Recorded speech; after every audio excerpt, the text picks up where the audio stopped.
Hello, hello! Happy Thursday, everybody. How you doing today? Well, you can't see me yet. That button. There we go. Hey! Alrighty. We are in for lots of fun today. We're finishing up our Chapter 4 here on branching. Right, so we've got that. Remember, no in-person lab on Monday. You guys are still welcome to come in and use the computers, I guess. But I won't be there, unfortunately. We've got a pre-op appointment for my daughter before her surgery, but I should be able to be hanging out on Discord. I think the appointment's at 3 or so, and usually you sit in the waiting room forever. So I should be on Discord most of the time from 2 to 3:45 or so. Answer any questions you might have about the lab. It'll be at lab practice on branching. And then once we finish up the chapter today, we will talk about the very first project. I know everyone's super excited to get started on the projects to get more of their points. So we'll do our first project today. It'll be due in about 2 weeks or so, probably next Thursday, 2 weeks from today. And typically what I have happen is they're due before class starts, because in class, right, like for part of our lecture time, I'll go over how I might solve the problem. Most people tend to say that works pretty well because it's interesting to see this, my approach to it. Not that it's the right approach or anything, but it's one way of coming at the problem. So I'll go over the solution when we get there. You are going to need a little bit of loops to finish out the project. It's not going to be a huge part of it, just one little portion of it. So you won't be able to finish it until we've talked about loops next week, or unless you want to read ahead, I guess. But we'll talk about it, introduce it. You can do the bulk of the project now. And then you can finish up with loops later. And then this week 6, we'll talk about functions, strings. We'll have the second project that'll be due before the midterm. Oops, sorry, I didn't put my phone on mute here. That is awesome. There we go. Let's make that quiet. Man, I'm always never remember to do that. You know, if you could like time your quiet settings, be like, hey, just always go on mute for this time here, or on silent mode or something. So. Ooh, I gotta sneeze. Oh, sorry. Good, I got the mute there. Didn't blow your eardrums out. So, how you guys doing? We are ready to keep on going. Let me pull up Pycharm here. Get that launching.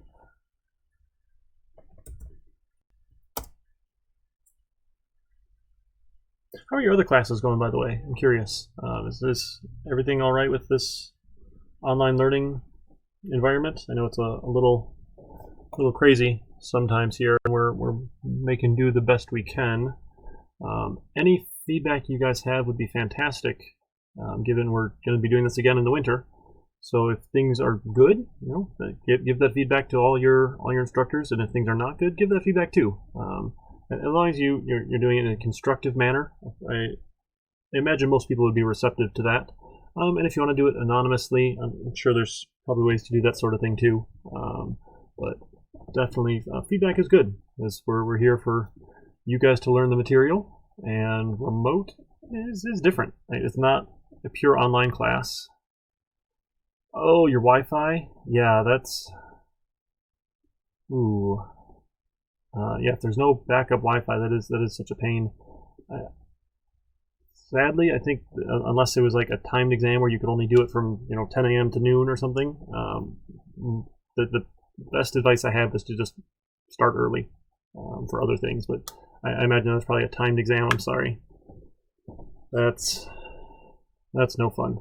I know I'm in some online groups, and like the Knowledge Fellowship has some groups. Yeah, it was a timed one, and some people in school had browser issues, and they used some weird proctoring software or whatnot, and it's just a nightmare. And I feel for you guys. I'm actually taking a class myself too, so I'm struggling with the remote learning. It's definitely not my style, and I just don't like Zoom.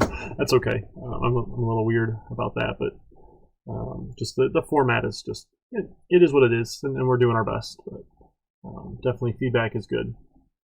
Come on, Pycharm. Oh, I didn't update Pycharm. That should be okay. You don't need to update yet. I'm just glad I've got decent internet here at my house. It can definitely be rough if you don't have enough bandwidth for doing things. Yeah. Alright, so we need to finish up what we didn't get to on Tuesday. Right, we didn't try and get through the entire chapter, and that's okay. So we're going to start here at our Boolean operations and membership operators. So these are pretty cool. Let me zoom this in a little bit. Enhance. Enhance. Enhance. Oh man, after my my morning class, I took the Twitch crowd over to C# Fritz. He's a real cool guy at Microsoft, and programs on Twitch for fun. I guess I don't exactly know how that relates to his day job at Microsoft, but yeah, maybe I should ask him. But he's pretty cool. But he's got some silly channel points. You can redeem some large number of points to have him change his font that he was using. And just because it was a funny story, there's this Viking font that he has somewhere. I don't know where he got it from. And it was this.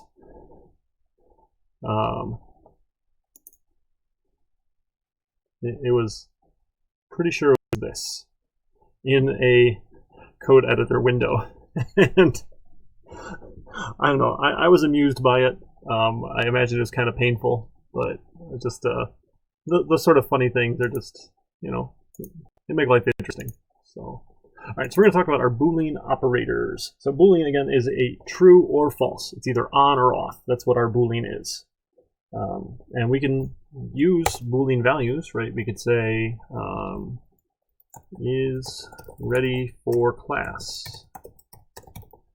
And we can just give it a hard or a fixed true here. Notice that turns into orange.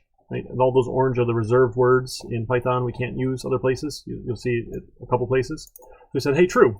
And then we can use that in an expression. We can say if is ready for class. Now we'll print take your seat. Maybe that's not right. Well, if you are ready, what should we tell you? Let's start taking notes. I don't know, something like that. If we're ready for class. And this here, we don't even need to use these relational operators. We don't need to say, is it greater than or less than? It's just, if this is true. Remember, the only thing we need inside of this if expression is a Boolean. It has to boil down eventually to a true or false. And you can do some fun things with Booleans here. All by themselves, they're only so interesting, right? We said, hey, is the range within here? And then we didn't need to use these if-else's here. This was just a lot of extra work. But another sort of syntax you can use is we have some ways of combining Boolean expressions. So maybe we want to say, let's imagine we're signing someone up for a credit card, right? So we will ask for their age. So we'll have an age is an int of an input. How old are you? And then we'll ask for their income or something like that. So yearly income. As again, probably an int. You could do a float if you wanted to, but this is fine. What's your yearly income? And now both things need to hit a certain range for us to say, yes, we're going to give you a credit card. So we want to check. We could do it this way. We could say if age is greater than or equal to 18. And then inside of here, we could say if yearly income is greater than or equal to, I don't know, what do we want to say, like 24,000 a year or something? I'm just making up numbers. I have no idea. We could do this. We have an if inside of an if. You're perfectly allowed to nest if statements. But thankfully, the fine folks at Python and other people who write our coding languages said, it's kind of annoying to have to nest this if really what we want is both of these things to be true. Right? If this is true and this is true, is what we're getting here at line 109. Right? If this is true and this is true, we get into line 109. So we've got some syntax for that. We're going to do a Boolean operation. We're going to say and. And what and does, it says, hey, take the thing on the left, take the thing on the right, stick them together, and them together. Right? It is different than, oh, we should do something here. So we'll print, here's your depth machine. Or something like that, right? You know, okay. And this could also have an else, right? You know, print too risky that sort of thing. With the and, both of these have to be true for the whole thing to be true. Okay? What we could do optionally, right, if we had maybe a different set of rules, we could say, hey, if age is greater than or equal to, I don't know, 35, just because, we can say, or yearly income is greater than or equal to, I don't know, what do we say, like 60,000 a year. So we'll say, okay, hey, if you're 35 or older, or you make at least 60K a year, we'll give you a debt machine. Right? Or that's machine's the wrong term for it, but that's okay. You guys know what I mean, right? So the or in this case is saying if either one of them is true, the result is true. So with an and, both have to be true for it to be true. With an or, if either one is true, the whole thing's true. Okay? And my favorite way of explaining this is McDonald's. Do you guys ever go out to McDonald's and get some fast food? So you're probably well aware that their fries are nasty. Right? So when you walk in and the nice friendly clerk there, or back in our previous world when we could actually go places, you'd walk in and the nice friendly clerk would say, do you want a burger and fries? You'd say, no, I don't want a burger and fries because your fries suck. They're gross, right? There's no flavor. They're just like all oil. They're nasty. You don't want the burger and the fries, right? That's what you do, obviously. But what happens, though, if your nice friendly clerk wasn't reading off the script exactly right, they say, hey, do you want a burger or fries? You say yes, because you like that quarter pounder, fresh cooked, juicy burger. And if you've ever worked in fast food, please don't ruin my dream here. McDonald's has said they freshly cook the quarter pounders with cheese. They're not those weirdly, like, they've been cooked and sitting in a warmer for an hour burgers that you get other places. Right? It's a fresh cooked quarter pounder with cheese. That I'll eat. Right, so don't ruin it for me if that's not actually the case. But if they say, do you want a burger or fries? I'm going to say, yes, give me that nasty burger. I mean, the juicy burger. It's fast food. Sure, it's what it is, right? So if either one is true with an or, the whole thing is true.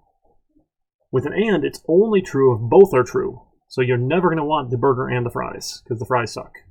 Okay? You're much better off going to Wendy's anyway. Go to Wendy's. So these are logical operators. So logical and, logical or, and we also have nots, which are kind of funny. So like we could say, hey, I don't know, hungry is an input of, are you hungry? And they'll enter if they're hungry or not. And then we can say if hungry is equal to yes, we'll do something.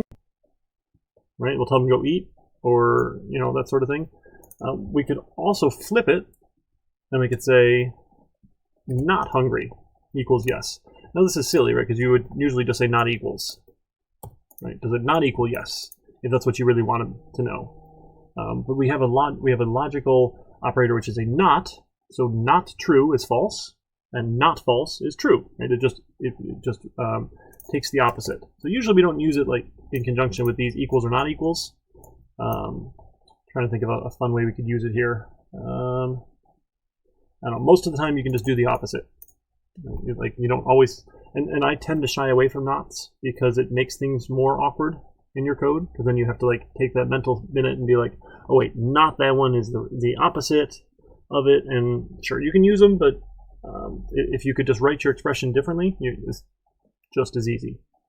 So you can do a lot with nots. Those are our Boolean operators, and, or, and not. So and ors are for combining multiple Boolean expressions, and nots are just for inverting. Okay? Ooh, now let's move on. Let's look at the membership operator. This one is fantastic. So we've done Boolean operators, check. That one is satisfied. So our membership operator, remember we've done a little bit with collections and lists and things? Right? We could say, hey, I might have a, this is my specials of the day. Specials is, and it will make a list, a square-based list, because it's mutable, yes.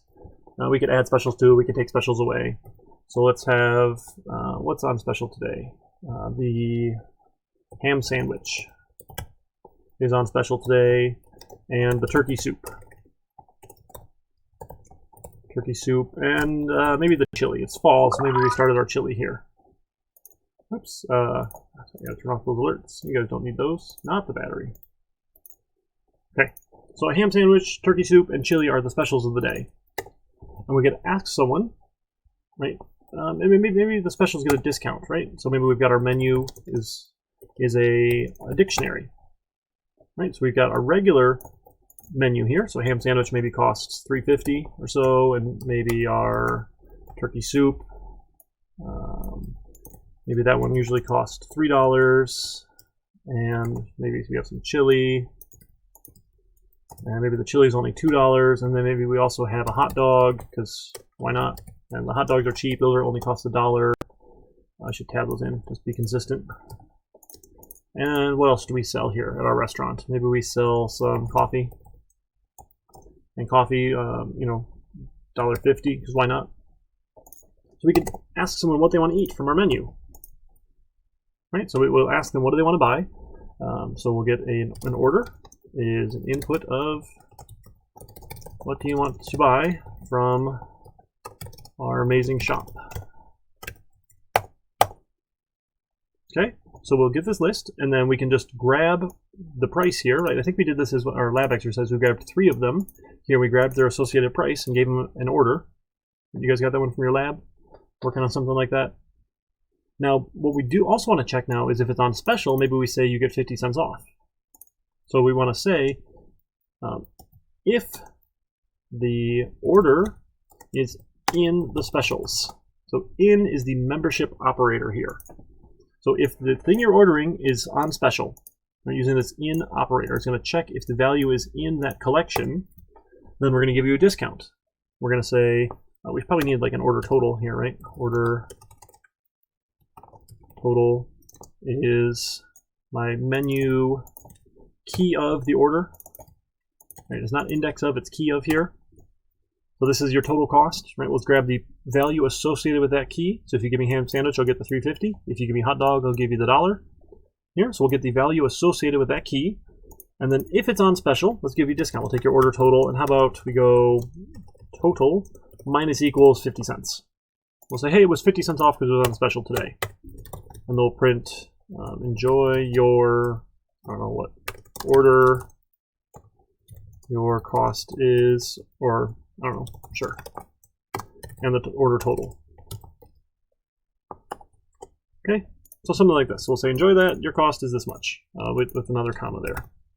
Okay, so we can use the membership operator to see, hey, is an item in a collection? And this works for lists, it works for tuples, it even works for strings, which is really fun. You can look for characters inside of a string, which is a whole other entertaining option here.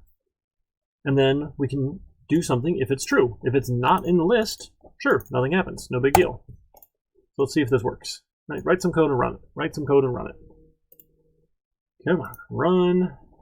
And my office is hot. We turned off the air conditioning because it got cold last week, and now it is hot again.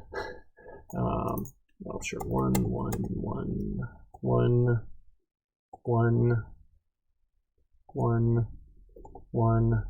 Yeah, too risky, too risky, too risky. Okay, what do we want to buy from the amazing shop? Oh, I forgot to run our code here. Oops. So how old are you? What's your income? This is false, you're too risky, and neither of those was true, so we got too risky again. Okay, now we're to the shop. What do we want to buy? I love chili. Let's get some chili. So it would have cost $2, but because it's on special, it only cost $1.50. Check it out. We were able to do that. That's pretty cool, right?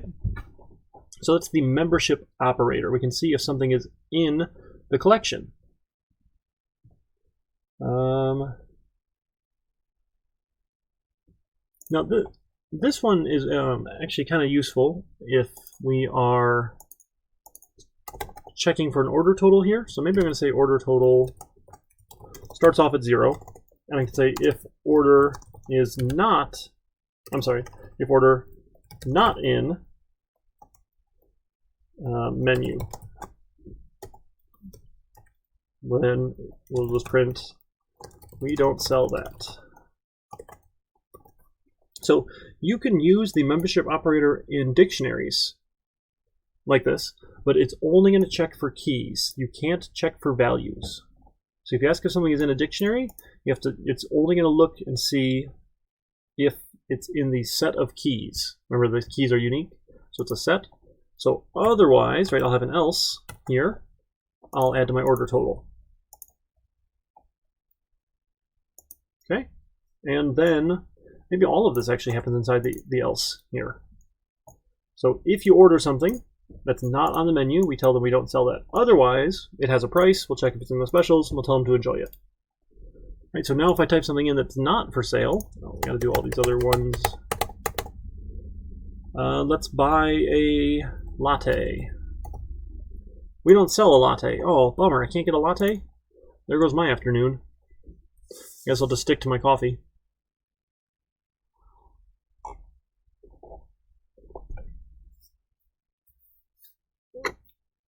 Oh, excuse me. All right.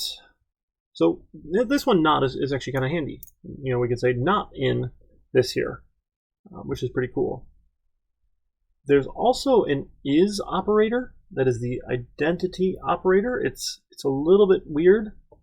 The way Python stores things, remember we talked way back at the beginning, is Python keeps track of the type of an object, the value of an object, and it keeps this internal ID of an object.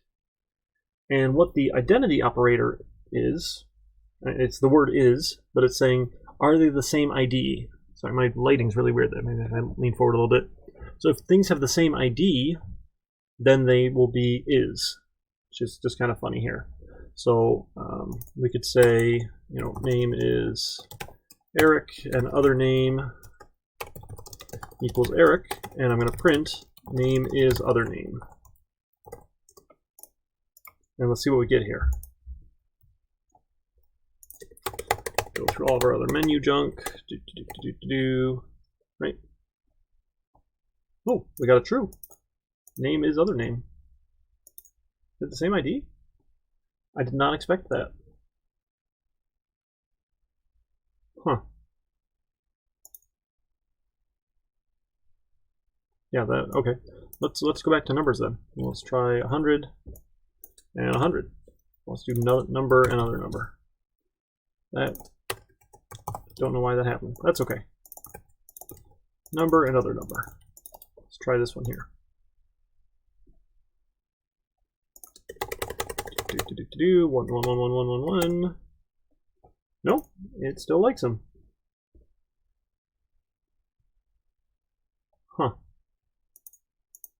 Oh, it's okay. I'm sorry. I'm confused. It's using these literals is no good here. So we'll have name is Eric, and then you know, what is your name or something is an input of enter your name. There we go. Let's check name and your name here.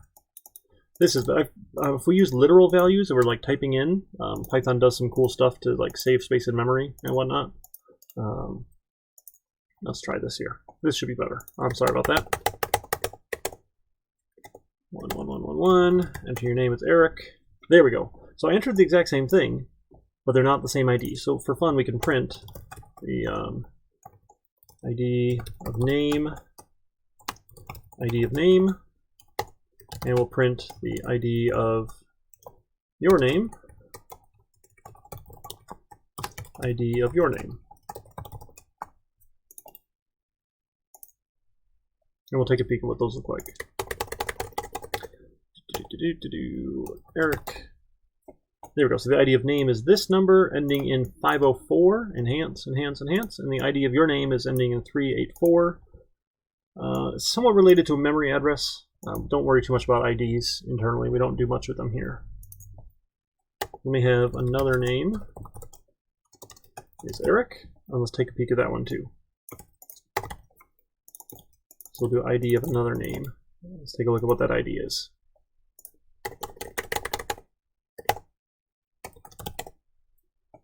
There we go, right? It ends in 184 for ID of name and another name. So Python's doing a couple of smart things behind the scenes to save some memory.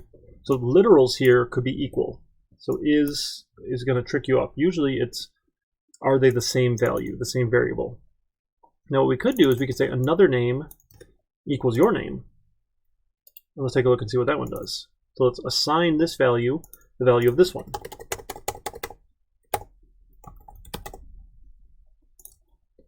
Look at that, now they're the same location, right? 656, 656, because we assigned them to be equal. Okay, and now let's change it. Let's say your name equals Eric C for fun, and let's print out our values again here. Now let's see what happens. So we're just poking around the inside here. This membership operator thing is tricky. The IDs of objects, just worth looking at for fun. Okay, so at first they were both 912. We changed your name, and now they're different, although another name stayed the same. This one didn't change, this one did. So when we assigned it, it was equal to it at that point in time, but doesn't stay stuck to it. So that's important. As this one changes, it's not changing another name just because we set it to equal that. Right? We don't get two identical objects. They're not both staring at the same thing here. Okay. Did I already go on a long rant about the order of operations and please excuse my dear Aunt Sally? Does that ring any bells? Excuse my dear Aunt Sally. Does that ring any bells? You guys remember how to figure out order of operations?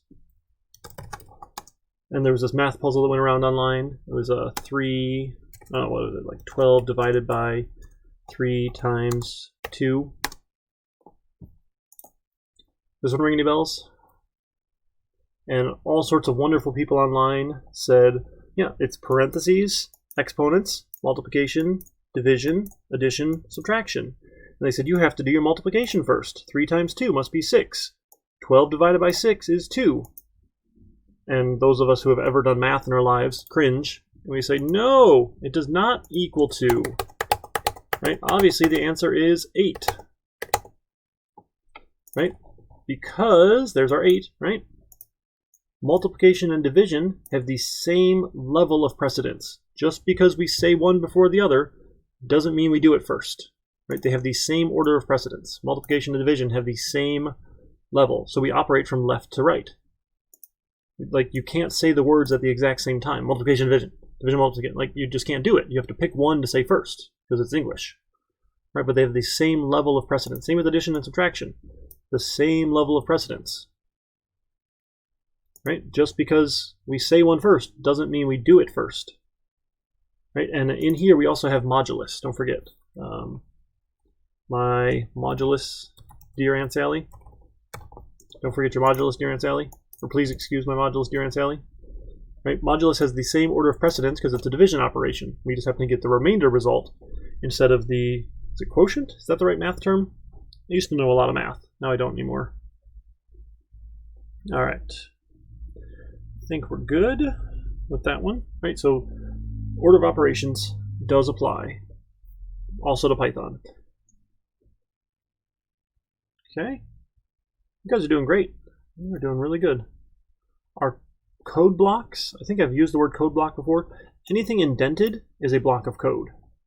So all of this whole section that's indented belongs to the if, because it's the block of code belonging to the else here. This block of code belongs to the if. That sort of thing. So, and Python does care if it's tabs or spaces. Pycharm's really good, and it will just do it for you. It looks like it's a single tab, or I can hit, if I'm back here, I can hit tab, and it will turn it into spaces for me automatically, which is phenomenal, right? Just let the tool do the job for you. There's all sorts of fun arguments online about tabs versus spaces. I think I posted in the Discord one argument I've heard in favor of tabs for accessibility uses. For people with low vision, being able to change the size of a tab is really important. Because if you change the size of a space to make things easier to see, like every space gets blown up between everything. But if it's just the tabs here, then they have a little more control over that and they can do the grouping better. So I think they made a pretty compelling argument for tabs, although it's not necessarily the most common out there in the world today. Okay. So we've got ifs, we've got elses. We've got if, else, those sort of chains, right? And if we have a chain of them, they are mutually exclusive. One and only one of these will run with a chain. If they're just ifs, all of them could run. I mean, obviously a single score will not, but there's nothing in the if logic itself that prevents it from happening. It's only if we do the proper bounds checking that one and only one of these will run. There's no guarantee just because we said if here. So if, else, those sorts of things, right? Checking lowercase input, super handy. because some people type upper, some people type lower, some people mix and match case because they're savages. Who knows? Who knows what it's going to be? Now, the fine folks at Python have given us another operator called the ternary operation, or a conditional expression. I kind of like them because you can do things in a slightly more concise manner, but it's always confusing to me. So we might say, you know, what can we do? If okay, let's say I don't know, pants. Oh, if should wear pants, or I don't know. We'll do clothing, leg wear. How about leg wear? So we need to get the temperature. Let's ask the user for a temperature. We'll say the temp is equal to an int of an input of what's the temperature outside? What's the temp? I can't spell temperature. I'm not going to try. And we might say if the temp is greater than, I don't know what, we're in Michigan, so if it's greater than 50, then leg wear will equal shorts. If it's not greater than 50, just an else here, my leg wear is going to equal pants. Okay, and then we'll print out, based on the weather, you should wear leg wear. Right, and it's either going to be shorts or it's going to be pants. There's a typo in the word leg wear. Okay, maybe that's not a real word. That's all right, I'm just making it up. Oh, is it spelled the other way around? Wear, that way? Leg wear? Yeah, I'm not an English person. Sadly, it is my first language. No, it still doesn't like it. Okay, that's fine. We'll pretend that's good enough. You guys don't mind, right? Yeah, you guys are quiet. It's all good. So this line here, this if-else expression, can be done differently. And I'll show you in just a second. Let's make sure it works first, right? If your code is worth writing, it's worth testing. So test it out, see if it works. I got a bunch of junk in here. Name, what's the temp? Okay, so let's say it's 75, like today, or 76. Based on the weather, we should wear shorts. Looking good so far. Let's run it one more time, just for fun, and we'll give it something less than 50. All right, so how about say 40? We should wear pants. Okay, cool. So this works. So the ternary operator, or conditional operation, flips this around. And it's the craziest looking thing. I don't know why. You say leg wear, we're going to assign it the value of. And here's where it drives me nuts, because we say it equals shorts if temp is greater than 50, else pants. And that's the line. I have no idea why this comes before the if, because it's not the same syntax as this.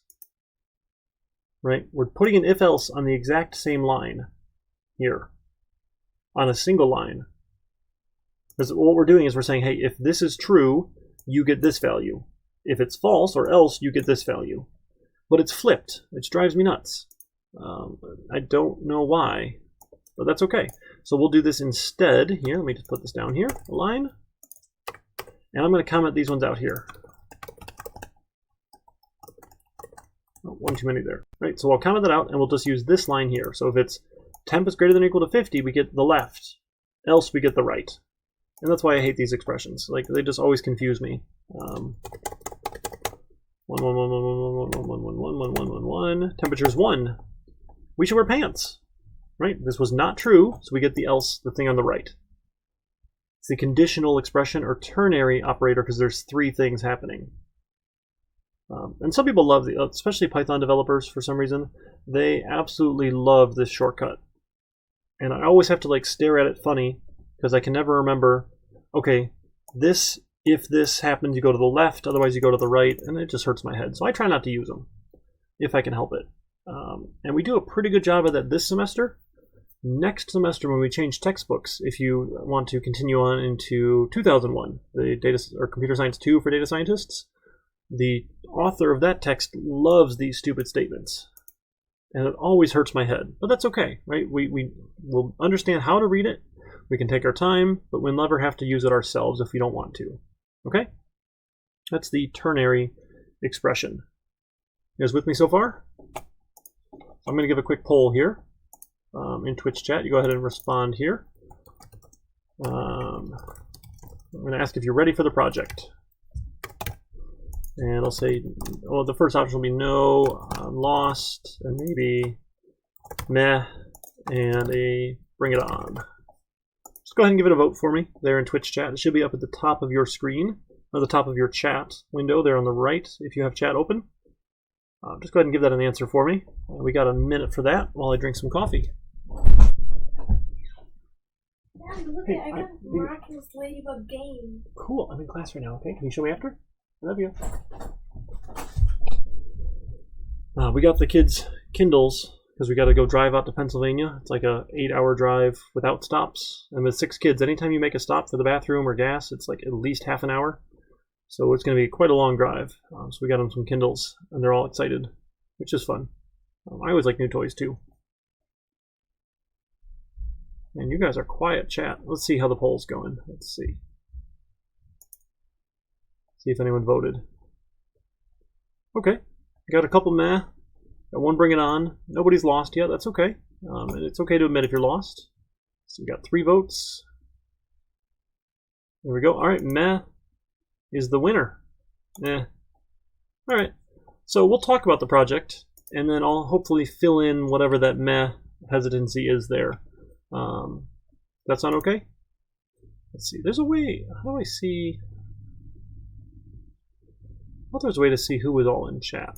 I'm not seeing. Oh, users in chat. There we go.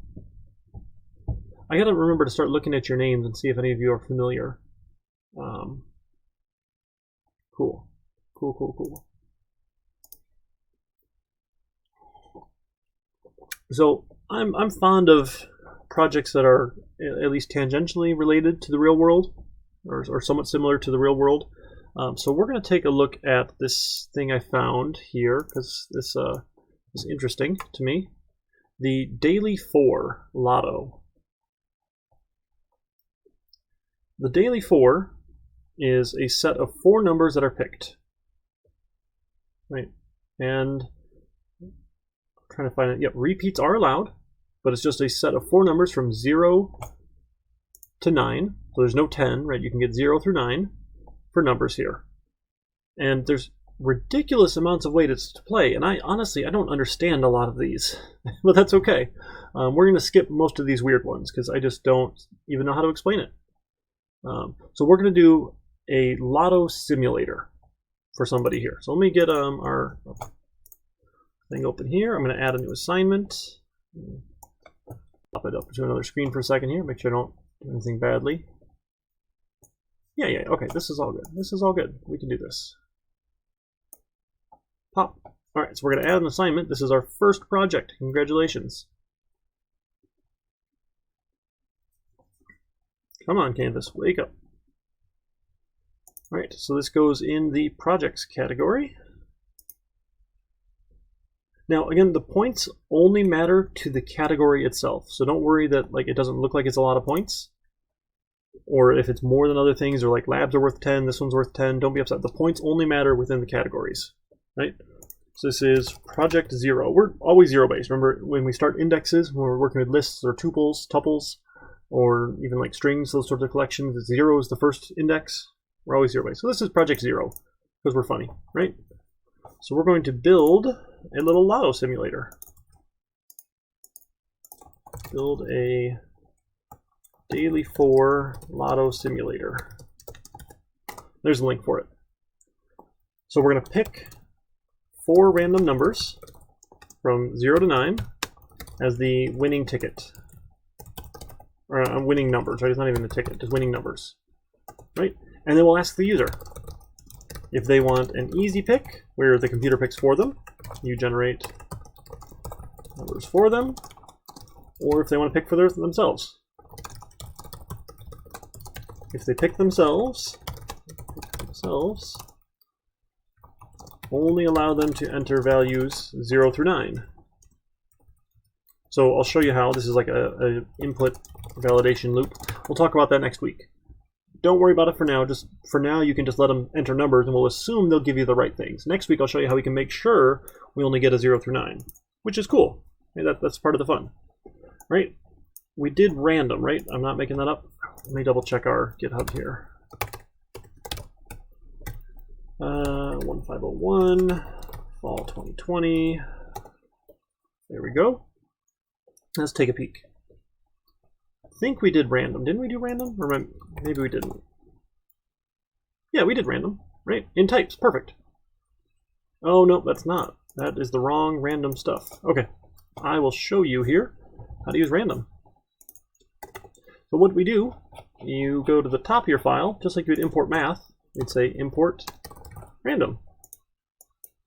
Right, import random. Then what we get here, for fun, let's print random.randint. So random.randint will give us a number from A to B inclusive. So if I want 1 to 100, oops, 1 to 100, I give it 1 to 100. If I want 0 to 9, I give it 0 to 9. And just for fun, because it's random, let's print out a bunch of these here. Oops, oh man. Okay, you don't use dashes. So I'm going to go find and replace. Let's edit. I want to find and replace. Control R, that's weird. So I'm going to replace 0-9 with 0,9 and a space there because it's more proper. Okay, so from 0 to 9, let's print some random numbers. And I should hopefully see all of them. You know, it is a little bit random, so maybe I'll get some duplicates here, but there we go. So we get, let's enhance, enhance, enhance. Okay, we get a 0. In here, there's no 9, so 5, 3, 5, 1, 6. Oh, let's try it again. Let's see if we can get that 9. There we go. There's a 9. Okay, so it's true. We get inclusive from 0 to 9 here. Okay, so random.randint, random integer from 0 to 9. We get some random numbers. Okay, so that's how we'll pick the winning numbers, and if they want the easy pick, we'll pick some numbers for them, or they get to pick it themselves. Now we're going to, this is a simulator, so we need to keep track of total spent, total won, and their net loss. I'll give you a hint. If you're not generating a net loss, you're doing it wrong. Okay, the Lotto is designed for people to lose money. Right? They obviously wouldn't have one if people won money overall, right? And you know, obviously someone does win, right? But the prize you get, because you guys are all math folks here, if the top prize for winning the straight match is 5,000, but the odds are 1 in 10,000, that's not a good way of winning money, right? You can see that here, correct? Okay, this is when everyone usually nods their heads and say, oh, okay, if I only win 1 in every 10,000 and it costs me $1 per play, I'm getting half my money, right? Sure, there's some other ways to win, and like their odds are all ridiculous, and you win like some amounts of money, which is weird. Like these, I don't even understand some of these things, so don't worry about it. No big deal. So we're going to do that one. We're going to do the straight match. You get all 4 in a row in exact order. So that's the important thing here. So your first number matches their first number. Your second number matches their second number. Your third number matches their third number. Okay? So we're going to check for a straight win. Check for a straight win, which is numbers match in order. Okay? Now, I'm going to butcher this because it's not actually how it works, but it's more complex and I have trouble understanding it anyway because that's just me. We're going to look at this one-off here. We're going to say this one here is the only one I care about. So 3 other numbers match in order, and the one that does not match is only off by 1, being higher or lower. Right? And that sounds weird, right? So we're saying 3 numbers match. The 4th one is only off by 1 from the other one. And we'll say, in that case, you win, here's the one off, $275. Sure. Which in order is a $5,000 prize. So it's a $1 per ticket. Check for a one-off win. So 3 numbers match in order, and the 4th is only off by 1 from the winning numbers. That is, how much do we say? $275? So the odds of that are here. And what is that? That's an eighth of this, essentially, because you could have 4 different places of being up or down. So there's 8 different ways you could do it out of the 10,000. Right, does that make sense? I think that's how the odds work. All you math majors, check me on that. Am I right? Come on, you guys are better at math than I am. Right, so the idea is any particular combination. Let's just go back here, right? So you might have like a, let's just say 5, 5, 5, 5, 5. Right, so I could have a 5, 5, 5, 4, or I could have a 5, 5, 5, 6. Right, there's one way of winning there. I guess I have to do this in comment. Oh, that's ugly. Oh, it's going to yell at me if it's not a comment. That's all right. We'll just put a bunch of comments in here. So I'm doing it the hard way, right? But that's okay. So if these are the winning numbers, right? There's one combination. Another, why are they highlighted all funny like that? Another combination could be 5, 5, 4, 5, or 5, 5, 6, 5. Right? That's another set. Or we could be 5, 4, 5, 5, or we could be 5, 6, 5, 5, or we could be 4, 5, 5, 5, or we could be 6, 5, 5, 5, 5. Right? Why did they highlight it? I don't understand it. Come on, Pycharm. Don't hate me. Okay? Sorry, it's going to look a little funny there. All right, all my math majors. Am I right? Are these possible ways of getting some winning numbers here? So this is why your odds are 1 in 1,250. So if these are the winning numbers, you have 8 different ways of being off by 1 with a 1 off. 1 off on the first, 1 off on the second, 1 off on the third, or 1 off on the fourth. All right, maybe you're not listening. That's okay. You'll check the video and you can email me if I'm wrong. Please do. Okay? Or email me and tell me I'm right, because I think this is right. But again, my math is a little fuzzy. I'm definitely not a math major. Okay? So in that case, you win that. So that is a $275 prize for that. Okay? That's the only ones we want to check for. And then we keep allowing the user to play again till they want to quit. So that's a loop here we're going to talk about next week. So that's a loop we'll talk about next week. But what we can do now, you can pick the random numbers. You can have them randomly get their own, or do them 0 through 9. Don't do the validation yet. We'll get there. And then you want to check to see if they got the straight prize match, or if they get a one-off match for a $275 prize. I honestly don't know how these other ones work. And I read it like 3 times today trying to figure it out. A 2-way, 4-way straight. 3 numbers are identical, match in any exact order. How is that a 2-way, 4-way straight? I'd like in a box, 3 numbers are identical, boxing 4-way, or box 6 ways. I don't even know. 24 ways? Is 24 ways if you are doing a combination instead of permutation? That might be right.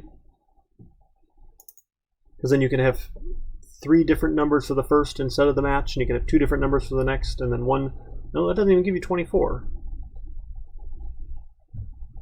Oh no, I guess you get 3 and then 3 and then 2. No, that's still not 20. I don't know math. I'm sorry. I'm sure someone can explain this to you. But we're just going to do this silly way here, and we'll throw out most of those. So obviously you'll lose money faster. But I promise you, there's no way to make money playing the lottery. Guaranteed. Okay? We're going to try it. That'll be our project for this little simulator here, Project 0. I'll post a rubric for you shortly. And I want a website URL submission. Fantastic. They finally got that here. And we're going to say this is due by October 8th at 3:30 p.m. So we've got 2 weeks to get it done. On October 8th in lecture, I'm going to be going over the solution to it. So I can't take it late. Right? So please do not leave it for the last day. I'm happy to answer questions about it. It might be a little confusing here unless you've seen the video of what exactly I'm asking you to do, on and on and on. And we're going to keep track of this. So let's print out these values too, right? So we're going to, as we keep asking them, so we're going to print the total spent, the total won, and their net loss each time. And we're going to ask them if they want to keep on playing. So we're going to have to keep track of it as we go. Right, so the more you play, the more you lose. Now, sure, you might win once and you'll be up for a little while. But ideally what's going to happen, and we could actually do that once we talk about loops more, is we could let them randomly pick numbers, you know, 1,000,000 times and to simulate over 1,000,000 days, or, I mean, because you can play more than once per day, I guess, how much money you're going to lose and how fast you're going to lose it. So I have all sorts of issues with the lottery, but that's just my personal issue. So you can hear me rant about that another time. But we'll do a little simulator. So where do I do my rubric here again? It is in here. I know it is. There's points. Points. I think after I publish it, that's what we have to do. Save and publish. I think then I can add a rubric. Yeah, here we go. So let's add a rubric. Okay, so you're going to get points for doing things certain ways. This is the Project Zero rubric. So here, we'll have a couple things. So the winning numbers are randomly generated. That's worth 1 point. Right? You either do it or you don't. Right? Full marks or no marks here. I don't bother with rubrics for the labs because those are mostly like participation points. You either do it or you don't. Like occasionally I'll mark you down if I see something egregious, but the labs are really for your benefit, your practice here. But I'll do rubrics for all the projects here. So new criteria, you can pick an easy pick ticket. There's another point for that. So if you can randomly generate numbers for the user, you get a point there. Okay, and we'll do user can pick their own numbers. Own numbers. There's a point for that. There's a point for when user picks numbers, sure only 0 through 9 are entered. For doing the validation. That one's a little bit trickier actually, so you're going to get 2 points for that one. Okay, that's the input validation that happens inside of your own pick numbers. Okay, we'll add another one here. And we'll have check for a straight win. Straight win, the $5,000 prize. $5,000 prize. That'll be worth probably 1 point. That one's not so hard, right? Does the first match the first? Does the second match the second? And on and on and on and on. And we'll have a check for one-off win, which was the $275 prize. Right? This one is a little bit more complex, a little bit more checking that has to happen here. Right? So that one gets you 2 points. Okay, and then we have a point for tracking total spent, total won, and net loss. You get a point for that. And you get 1 more point for allow the user to play until they are done. Right? They get a loop and loop and loop and loop and loop forever. Talk about loops on Tuesday, don't worry about it. Until they're done. 10 points. And all freeform comments, is that how that works? I'm forgetting here. Use the rubric for assignment grading. That's what I want. That's the option I wanted here. Create rubric. You get 10 points for this one. Again, if you don't get one of these parts done, that's totally up to you, right? You are more than welcome to skip it if you don't want to do it. You'll get the other points. Okay? So that's Project Zero. That's what I've got for you today. Again, ideally we'd have a little bit of time to practice, to chat, to answer questions, have a little bit of feedback here. It's weird. I'm still uncomfortable in this COVID remote world. I'm doing my best. Reminder, no in-person lab next week. I'll post it in Canvas before I forget. Look at that. I'll even post it right now. Do a new announcement. Come on. Come on, Canvas tool. Come on. And next Monday is what? The 28th? So no in-person lab 9/28. Reminder, Eric is out of town. Please complete the lab remotely. You're welcome to come and use the college computer if you want. I think all of you brought your own laptops, so you should be fine. Or you had like a desktop at home you were using. And I'll be on Discord to answer questions about the lab. It'll be a lab practicing all of our branching, our if-else statement stuff. Okay? Any other questions? You guys have been awfully quiet, and that either means things are going okay, like meh, like some of you said, or you're just sure. Nobody is saying it's terrible slow down though, which I think is okay. Let's take a peek, see how you guys are doing at Zybooks here. We've got... Okay, yep, 36% of the way through Chapter 3 for you guys. Still not 100% yet on the other chapters for all, all the people who've purchased the book, enrolled in the book. 12 of you. I guess the other 2 are just no longer with us, maybe. I don't know, let me know if you're having trouble with it. But do keep up. The Xi Labs are for your practice as well. If you have trouble with them, please reach out. Like, don't just sit there frustrated, mad at the Xi Labs that it's not working. Get in touch with me. I can help you through it. Right? It's for your practice. It's for your benefit. It's not to punish you or anything. Like, the only way you're going to get better at coding is by coding. So we got to practice a lot. We got our Zybook labs. We have our weekly labs. We have our projects. Okay? We're going to go from there. All right, you guys have been great. Let me see who's around.